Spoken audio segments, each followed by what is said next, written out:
இல்லன்னா பேசாம வீட்ல ஏதாவது பேசி சமாளிச்சிருவோமா? பாத்தியா, எங்க அம்மாவை பத்தி நீயே இப்படி சொல்லிட்டு இப்ப நீயே இப்படி பேசுற. நான் மதியம் வீட்டுக்கு போனாலே என்ன செய்ய போற, எதுக்கு சமைக்க போற, ஏன் மதியானமா வீட்டுக்கு வந்திருக்கன்னு 1000 கேள்வி கேட்பாங்க மாமா. இரு மாமா யோசிக்கிறேன்.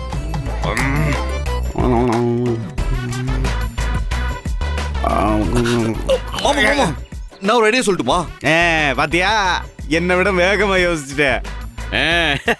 எல்லாம் என்னோட ட்ரைனிங் தானடா, இந்த மாமனோட ட்ரைனிங். அதை விடு, நான் சொல்றத கேளு. என்னன்னு சொல்லு. எப்படி ஆச்சு என் அம்மாவையும் ராதிகாவையும் ஒரு 2-3 மணி நேரத்துக்கு வீட்டுல இல்லாம எங்கேயாச்சும் வெளியே அனுப்பி வச்சிரு. அந்த கேப்ல நான் மொத்த சமையலையும் முடிச்சிடுறேன். எத 3 மணி நேரம் இவங்க யாரையும் வீட்டுல இல்லாம அனுப்பி வைக்கணுங்கிற? உங்க அம்மா இந்த வீட்டுக்குள்ள காலடி எடுத்து வச்ச நாள்ல இருந்து எங்க வீட்டை விட்டு வெளியே போனா வெளியே தள்ளி கதவை சாத்திருமோன்னு சொல்லி வீட்டுக்குள்ளேயே கதியா கிடக்குதேடா. அதுகளை போய் 3 மணி நேரம் வெளியே அனுப்ப சொல்ற? ஏல இதெல்லாம் நியாயமா? இங்க பாரு, எனக்கு அதெல்லாம் தெரியாது மாமா. நீ தான் ஏதாச்சும் செய்யணும். எனக்காக இது கூட செய்ய மாட்டியா சொல்லு? சரில, நீ அதுக்குள்ள செஞ்சு முடிச்சிருவியா? அத நான் பாத்துக்கிறேன். டீலா? டீல். என்ன இந்த 3 மணி நேரம் தானே? இந்த டக்ளஸ் மாமா பாத்துக்கிறேன். நீ எதுவும் ஒரி பண்ணிக்காத. ஐடியா முடிச்சிடலாமாப்ல, இதெல்லாம் சாப்ப மேட்ரு. சரி வா மாமா, நம்ம பொருள் எல்லாம் வாங்கிட்டு அப்படி வீட்டுக்கு போவோம். ஆமா கடை அட சேட்டா பாத்து பாரு. சேட்டா கடையை பாத்து. டைம் இல்ல, வா. நாய் வளர்க்கறத இருந்தா வீட்டுக்குள்ள வைக்க வேண்டியதானே, எதுக்கு ரோட்ல விட்டுருக்கீங்க பாவம்?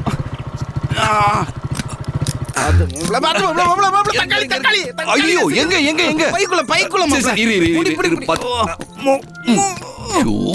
மாமா, கொஞ்சம் சீக்கிரம் வாயேன். இப்ப ஆரம்பிச்சாதான் தானே வரத்துக்குள்ள 27 ஐடி தான் சமைச்சு முடிக்க முடியும். அதெல்லாம் ஒண்ணுமே கவலைப்படாதமா. காய்கறி அந்த மாமா எப்படி கடை நிட்டுவன் தெரியும்ல. சட்டு புட்டுன்னு உடனே சமையல முடிக்கிறோம். ஓகே வா மாமா, சீக்கிரம் போ. காய்கறி அம்மா, டேய் என்ன மாப்ள, முன்ன வச்ச கால பின் வைக்க கூடாதுடா. அது வந்து உள்ள போனா ஏதோ ஆபத்து இருக்குன்னு தோணுது மாமா, அதான் அப்படி நின்னுட்டேன். என்ன மாப்ள சொல்லுங்க?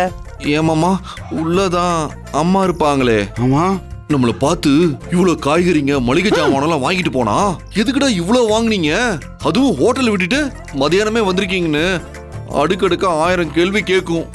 அதுக்கு என்ன பதில் சொல்றது? ஆமால, இதை யோசிக்க மாட்டோம்ல. ஏமாமா, சரி அது இருக்கட்டும். இப்ப அம்மாவை எப்படி சமாளிச்சு சமையல முடிக்கிறதுக்கு ஒரு வழி சொல்லு. ஏய் சொல்லு மாமா. ஏய் இருடா, யோசிக்க விடுடா. ஓ யோசிக்கிறியா? யோசி.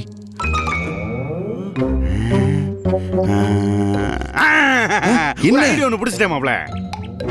ஆனா சரி, அவர் மட்டும் தான் யோசிக்கிறேன். ஐயோ மாமா, இனிமே யோசிக்கிறதுக்கு நேரம் இல்ல. எது வந்தாலும் சொல்லு, ஒர்க் அவுட் பண்ணி பாத்துறலாம். வா. காது கட்டா. ஓ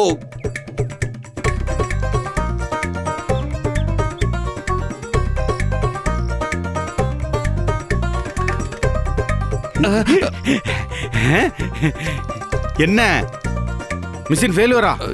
இல்ல, நல்லா இருக்கிற மாதிரி தான் தெரியுது. நல்லா இருக்குல்ல, ஆனா இத நம்ம நம்புற மாதிரி நடத்தி காட்டணுமே.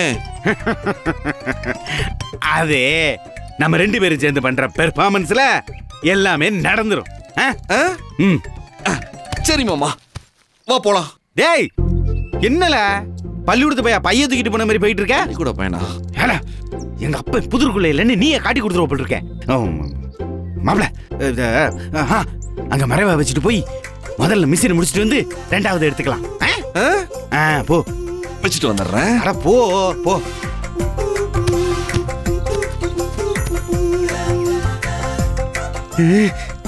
இந்த பாயசம் கீசம் வந்து தொலைய போகுது.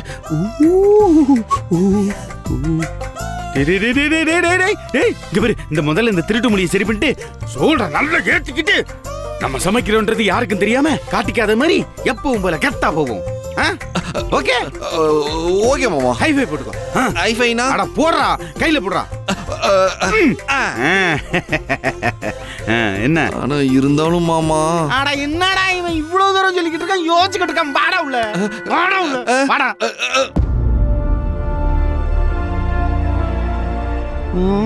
அங்க எங்க போற? இங்க இருக்காங்க.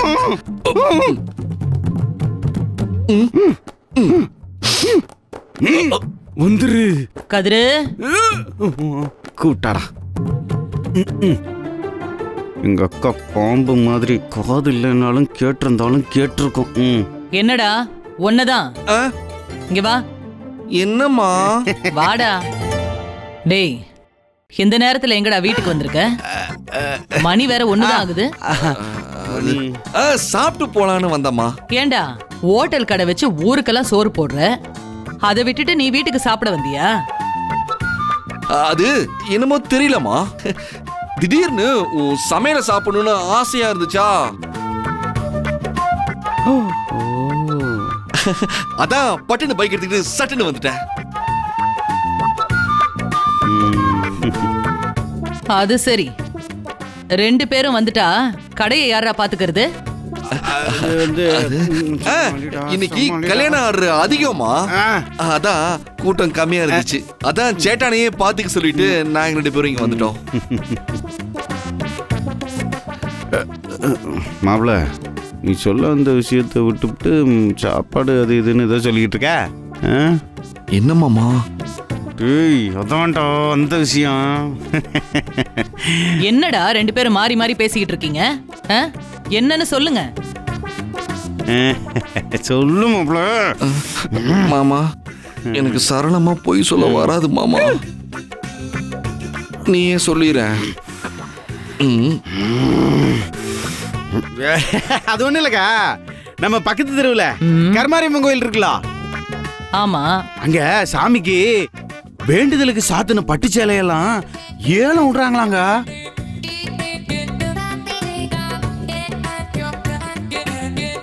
பல்லாயிரம் ரூபாய் மதிக்கத்துக்குள்ள பட்டுப்புடவையெல்லாம் ஏலத்துல சல்லீசா 500,000-1000-க்குலாம் கொடுக்குறாங்கக்கா.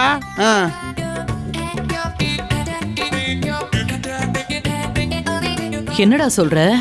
இவ்வளவு மலிவாவா கொடுப்பாங்க? அட ஆமாக்கா, நம்ம கடைக்கு ஒரு கஸ்டமர் வந்தாரு, அவர் பேசிக்கிட்டு இருக்கும்போது கேட்டோம். கேட்டதுமே ஒரே ஓட்டமா ஓடி வந்து உங்ககிட்ட சொல்லி ஆகணும்னு சொல்லி உடனே கிளம்பி வந்துட்டோம். என்னடா கைரேசா? ஆமா பாயசம் மாமா கூட சொல்லுச்சு, நம்ம ஊர் கோவில் எல்லாம் ஏல விடுவாங்களாமே. பாத்தியா, பாயசம் கூட தெரிஞ்சுக்கிட்டு சொல்லியிருக்காரு. அதாங்க, இன்னைக்கு தனம் தங்கச்சிக்கு பிறந்த நாள் வேறையா, அதாங்க உடனே கிளம்பி போக சொல்லி நல்ல காஸ்ட்லியான புடவை எல்லாத்தையுமே கம்மியான விலைக்கு வாங்க சொல்லுன்னு சொல்லி ஒரு ஐடியா கொடுத்தேன். அதானே, எங்க எங்களுக்கு நல்லது செய்ய வந்துட்டீங்களோன்னு நினைச்சேன். எங்களெல்லாம் பார்த்தா உங்களுக்கு புடவை கட்டுற மாதிரி தெரியலையா? அங்கதான் நீ சரியா தப்பா புரிஞ்சுக்கிட்ட. என்ன நீ இப்ப கேட்ட பேர் ஒரு கேள்வி, அதே கேள்வி தான் இந்த கதிரேசனே என்கிட்ட கேட்டான். டேய் கதிரு, நீயாடா? சொல்லு. ஆமாக்கா மாப்பிள, தனத்துக்கு இப்பதான் 4-5 புடவை எடுத்து கொடுத்தேன். அதனால அவகிட்ட எதுவும் சொல்ல வேணாம். எங்க அம்மா தான் பாவம் நிறைய நஞ்சு போன புடவையெல்லாம் கட்டிக்கிட்டு இருக்கு. அதனால சாமி கட்டின சேலையெல்லாம் எங்க அம்மா கட்டினா அந்த அம்மனே இறங்கி வந்த மாதிரி இருக்குன்னு சொல்லி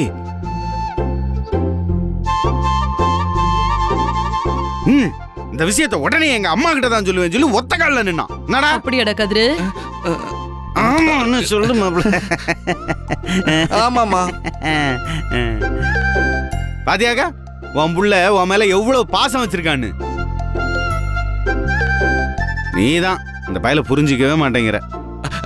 ஆமாமா, எனக்காக நீ என்னடா செஞ்சிருக்க? என் பிறந்த நாளை கூட நீ எதுவும் செய்யலன்னு என் நெஞ்சில முள்ள தச்ச மாதிரி நீ ஒரு கேள்வி கேட்டல்ல,